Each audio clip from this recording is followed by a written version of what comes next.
ભગવાન શિવથી ઘણી કથાઓ જોડાયેલી છે, જેમાં એમના અવતાર અને એના રહસ્ય મળે છે. શિવપુરાણમાં શિવજીના અવતારોનો ઉલ્લેખ વિસ્તારથી મળે છે. ઘણી જગ્યાએ શિવજીના 24 અવતાર માનવામાં આવે છે, પરંતુ ઘણી જગ્યાએ 19 અવતારને જ મુખ્ય માનવામાં આવે છે. શિવજીના 19 અવતારોમાં વીરભદ્ર, પીપલાદ, નંદી અવતાર, ભૈરવ અવતાર, અશ્વત્થામા, સરભ અવતાર, ગૃહપતિ, ઋષિ દુર્વાસા, હનુમાનજી, વૃષભ, યતિનાથ, કૃષ્ણ દર્શન, અવધૂત, ભિક્ષુવર્ય, સુરેશ્વર, કિરાટ, બ્રહ્મચારી અવતાર, નટરાજ અવતાર અને યક્ષ અવતાર આ શિવજીના 19 અવતાર છે. આજે જાણીશું મહાદેવના પહેલા અવતાર વીરભદ્ર વિશે. શિવજીના આ અવતારને શિવનો ગણ માનવામાં આવે છે, જોકે આની ઉત્પત્તિ શિવજીની જટામાંથી થઈ હતી. વીરભદ્રની ઉત્પત્તિથી જોડાયેલી કથા મુજબ એક વખત શિવના સસરા રાજા દક્ષે એક વિશાળ યજ્ઞનું આયોજન કર્યું, જેમાં તેઓએ બધા ઋષિમુનિઓ અને દેવતાને આમંત્રિત કર્યા.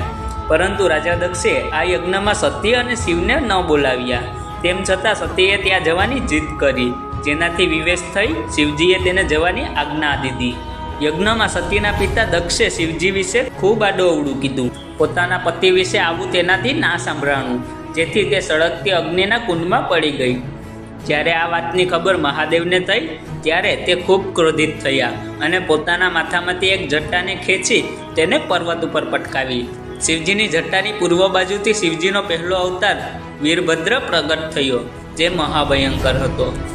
શિવજીના વીરભદ્ર અવતારે રાજા દક્ષના યજ્ઞને ખરાબ કર્યો, સાથે દક્ષનું માથું કાપી તે જ અગ્નિકુંડમાં નાખી દીધું. પરંતુ ઋષિમુનિઓ અને દેવતાના કહેવા બાદ શિવજીએ રાજા દક્ષની ઉપર બકરાનું માથું ચોંટાડી દીધું અને તેને જીવનદાન આપ્યું. શિવથી ઉત્પન્ન થવાના કારણે વીરભદ્રને શિવનો અંશાવતાર માનવામાં આવે છે. પછી શિવજીએ વીરભદ્રને તેના ગણોમાં સામેલ કરી લીધો. શિવજીના ગણોમાં ભૈરવ અને નંદી મુખ્ય માનવામાં આવે છે. તો મિત્રો, વીરભદ્રથી જોડાયેલ આ કથા કેવી લાગી કોમેન્ટ કરજો, અને આવા જ રહસ્યમય અને રોચક વિડીયો જોવા માટે મારી ચેનલને સબસ્ક્રાઈબ જરૂર કરજો. મળીશું એક નવા ટોપિક સાથે.